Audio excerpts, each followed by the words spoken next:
Companies used to think that in order to attract and retain the best talent, all they really needed to do was give people some great perks and benefits and pay them a ton of money.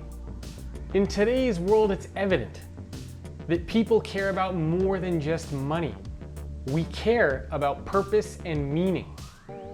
These two words are oftentimes grouped together, and although they're both important, they mean very different things. There are actually 4 parts to creating meaningful work, and you can actually see this image in front of you right now, which breaks these 4 parts down.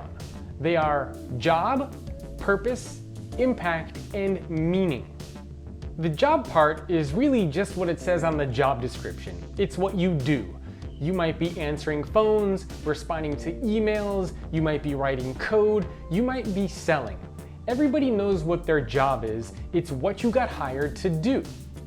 Purpose actually goes one level deeper than your job. For example, if you're in sales, your job is to sell. It's to meet with people in person, it's to talk to them on the phone. But you do this so that you can generate revenue for the business. If you're in customer service, your job is to respond to the issues that get sent in via email or via phone.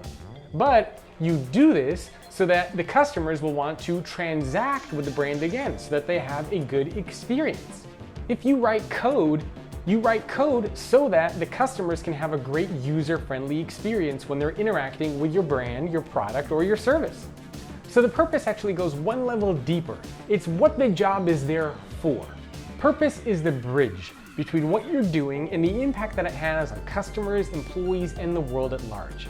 Everybody knows what their job is, but most people struggle with understanding their purpose because we have created organizations that are very much focused on tasks, on projects, on keeping you busy, on making sure that you are always heads down. As a result, most of us around the world who have these full-time jobs, we're not able to see past this very basic first layer of what our job actually is. The sales professional who's bringing in revenue to the business, they oftentimes don't know where that money is actually going, how it's being spent, how it's contributing to the success of the business. These people just know that they're doing these things because it's their job. The impact. This is what actually happens as a result of your purpose. In other words, let's say you are in customer service. Your purpose is to help make the lives of your customers easier and better. But is that the impact that you're actually having? Are customers actually walking away from interactions with you feeling better, that you solved their issues? Maybe you're going above and beyond where you are actually turning these customers into evangelists. Or maybe you're not meeting their expectations. And after they walk away from an interaction with you, they feel angry, frustrated, upset, like their issue wasn't resolved. You want your impact to be greater than or equal to your purpose, never less than. Here too, most employees do not know the impact that they are having. Leaders, however, tend to have a better sense of the impact that they're having because they move away from the projects, the tasks, the day-to-day, the keeping their heads down, and they have a much better sense of the bigger picture. Last, we get to the meaning component. Meaning is subjective to all of us. It's why we do what it is that we do. For example, you might be in engineering writing code because you like tackling complex problems and challenges. You might be in sales because you like building relationships with people. It's what you personally get out of it. You might be in customer service or customer experience because you genuinely like helping people. That is your meaning. It is subjective and unique to you. So you see, we need to consider all 4 of these components: the job, the purpose, the impact of the job, and the meaning that we as individuals, as human beings, get from actually doing the work that we're doing. So where can we actually begin to start to create more purpose and meaning inside of our organizations and inside of our lives? First, leaders have to understand the difference between purpose and meaning, and they need to understand their purpose and meaning. Second, give employees more access to information, tell stories, share ideas.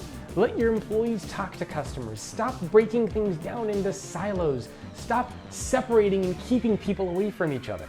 Third, get to know those you work with and those around you as individuals and as human beings, not just as workers, not just as employees. Really understand, what do they care about, what do they value, and why? And lastly, make sure that you align the purpose, the meaning, the values of the organization with the values that the individual person has. If there is no alignment between the values of the organization and the purpose or the meaning that the individual gets, then they should not be working there, or they should not be in that role. When we think about purpose and meaning, we oftentimes think that this is something that should just be reserved for the privileged few, but that's not true.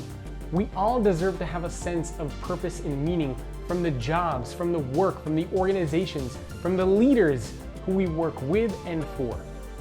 We all deserve to understand how the work that we're doing is impacting society, community, employees, and those around us.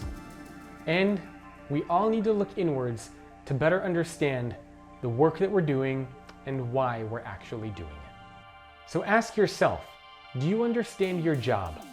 Do you understand your purpose, the impact that you're having, and your personal meaning, what you actually get out of the work that you are doing?